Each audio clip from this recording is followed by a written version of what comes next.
জয় নিতাই। আজকে আমার রেসিপি নিরামিষ ছানার কোরমা। এই রেসিপিটি আপনারা নিরামিষ দিনে বানিয়ে খেতে পারেন, খুব টেস্ট হয় খেতে। এখানে আমি ছানা নিয়েছি। ছানার মধ্যে কি কি দেব এবার দেখে।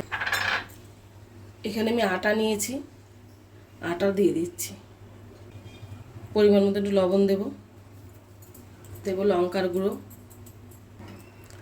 দেব চিনি,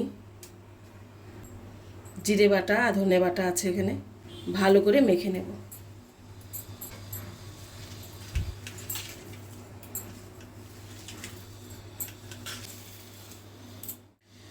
ছানাটা দেখো ভালো করে মেখে নিয়েছি।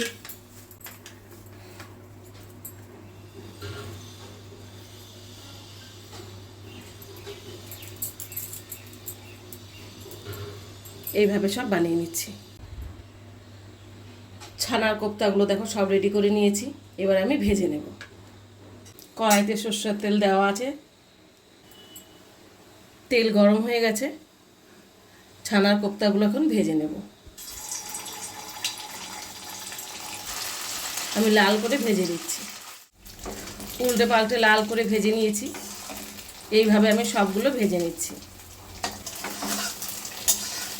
সবগুলো কোপ্তা ভাজা হয়ে গেছে, আমি এবার নামিয়ে নিচ্ছি। ছানাগুলো ভাজার পর তেল আছে, সম্বারটা দিয়ে দিচ্ছি।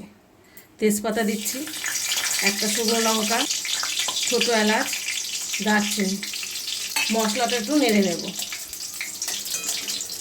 মশলাটা আমার রেডি হয়ে গেছে। এখানে একটু চিনি দিয়ে দেব।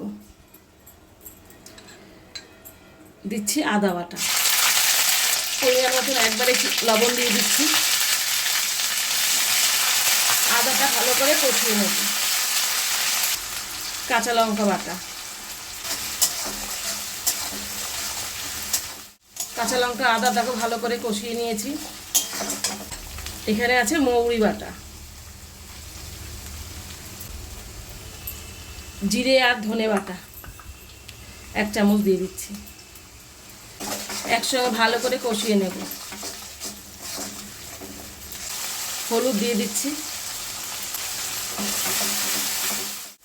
সামান্য কাশ্মীরি লঙ্কার গুঁড়ো। মশলাটাকে ভালো করে কষিয়ে নেবে।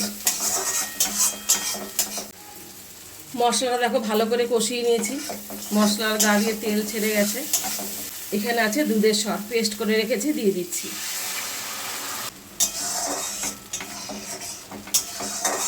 ভালো করে ফুটিয়ে নেব। ভালো করে দেখো ফুটে গেছে। দুটো কাঁচা লঙ্কা, এখানে দেব তিল বাটা, সাদা তিল বেটে রেখেছি, দিয়ে দিচ্ছি। ভালো করে নেড়ে নেব।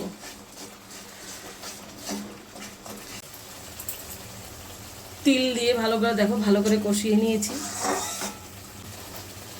কোপ্তাগুলো দিয়ে দিচ্ছি। ভালো করে একটু নেড়ে দেব। সামান্য একটু জল দেব। এবার একটু ভালো করে ফুটিয়ে নেব। গ্যাসটা এবার কমিয়ে দেবো একদম। সামান্য গরম মশলা দিচ্ছি, একটু নেড়ে দেব। ছানার কোরমা রেডি হয়ে গেছে। ভালো লাগলে লাইক, শেয়ার, কমেন্টসে জানিও।